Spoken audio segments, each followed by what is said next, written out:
All right, welcome to Let Freedom Ring. This week, my guest is my friend Victoria Hawks. Victoria, welcome to the show. Thanks for having me. I'm excited. Yeah. Now, Victoria, you like to go by Vic, correct? It is more than Victoria. All right, just letting the audience know because I feel like I'm going to bounce between the two.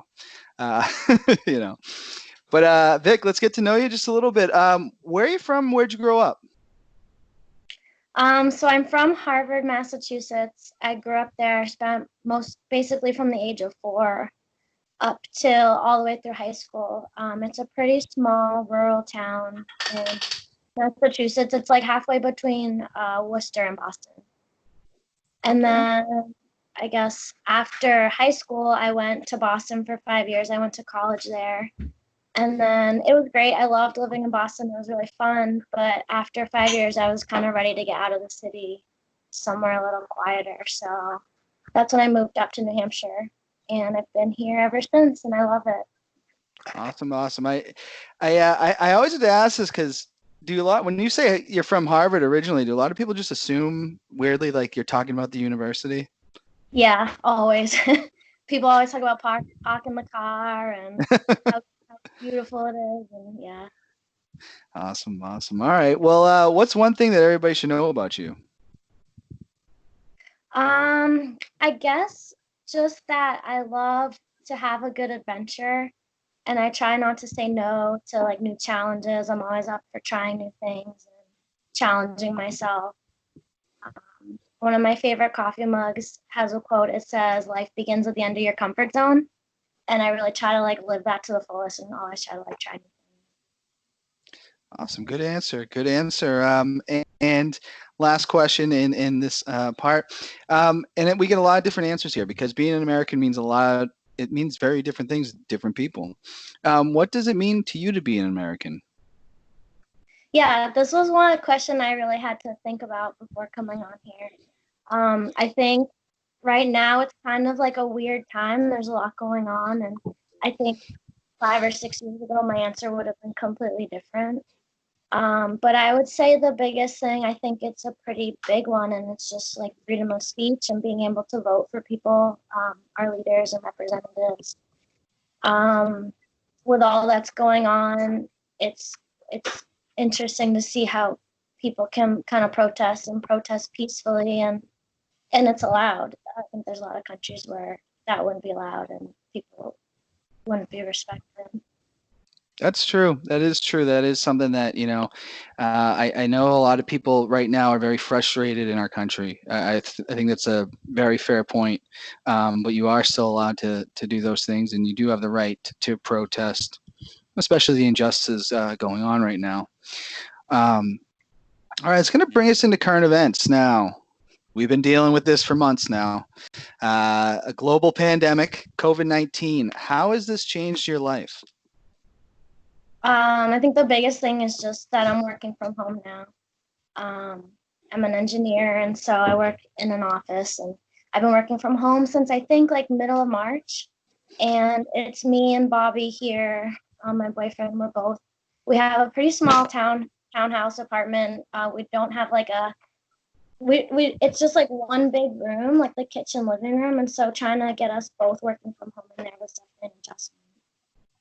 Oh yeah, I could definitely see that. And him being my brother, I'm sure that that's just quite the treat to Yeah. spend all that time with him. Yeah. Have you taken the COVID-19 test at all? Has your work made you do that at all? Yeah, actually, I got tested kind of like my work didn't require me to, but I kind of did out of my own interest. We spent the 4th of July in New York in the Finger Lakes. So it was upstate New York. But after coming back from there, I was scheduled to do some field work, working out at a water treatment plant. And so, sort of just out of like my own comfort, I went and got tested, and it Now, came how back negative. So. how is the test? Is it really they shove the thing up your nose or? So I had a different one. I went to Rite Aid and it was actually a self swab. So you drive up to the drive through and they give you like this little container with a swab and you just swab your nose yourself. And they say to not go deep. You stay like between the bridge of your nose and down and you just like you go in both nostrils for a few seconds each. So I was Yeah. prepared for it to be bad, but it wasn't bad at all.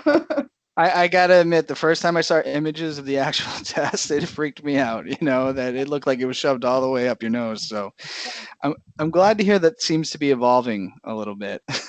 Yeah, I will say it did take like 6 or 7 days to get the results back, which was a little bit frustrating. Just because I feel like at that point there's like a whole week full of exposure that you could still have it. So Yeah, hopefully they come up a bit faster.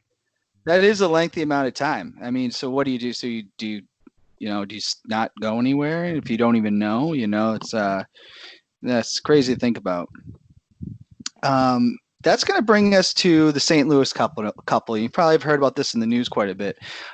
Mark and Patricia McCloskey, a St. Louis couple, like I said, charged with pointing guns at Black Lives Matter protests. They've been brought up on charges. You've probably seen the images. One would seem like I don't know if that was an AR-15 or not. I'm not a gun expert. And then a handgun pointed at them. What did you think of the charges? Now, what I've heard is some people say that the gate had been broken. This was a private neighborhood.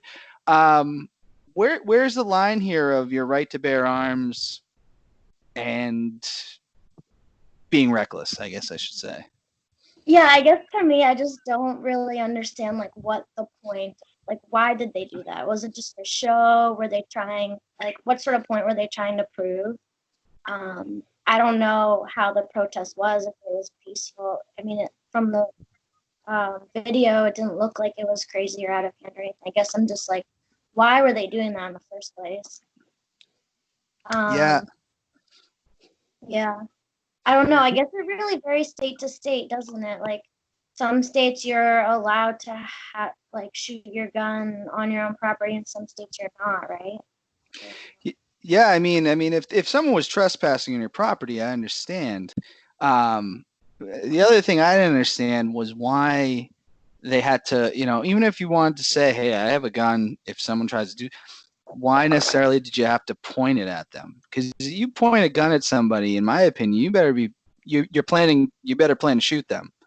Um, Right. so do you think? I don't think the charge is going to stick. The Missouri governor said he would give them a pardon if anything's brought up on them.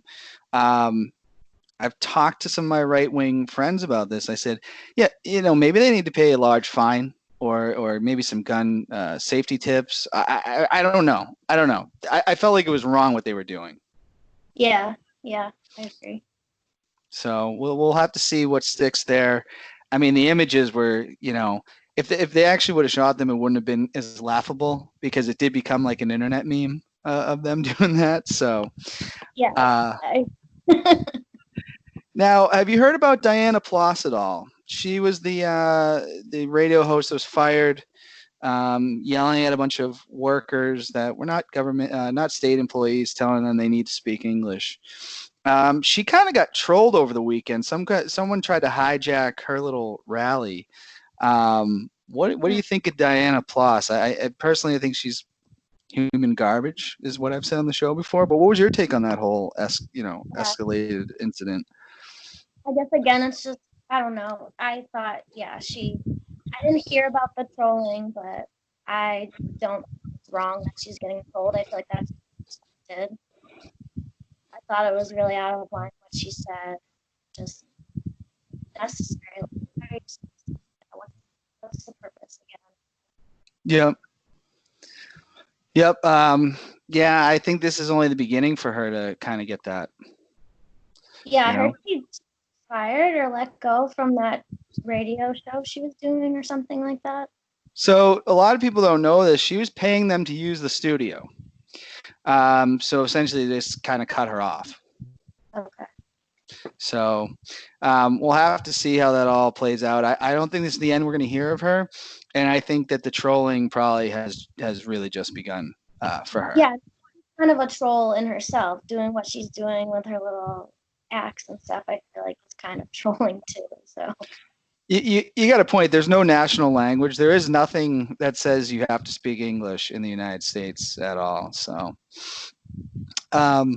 All right, now here's something I just wanted to talk about. Now, you are an avid hiker. We're both, I guess I haven't been hiking as much as I used to, but I've done all the 48. But you spent some time on the Appalachian Trail. What was that experience like? Yeah, I spent 3 months out there hiking. I hiked just over half of the trail. So the trails, I think it's almost 2,200 miles, and I did about 1,400. Um, it was an amazing experience. There's really nothing like it unless you do it or do any type of long distance hiking. Um, yeah, I don't know what specifically to say.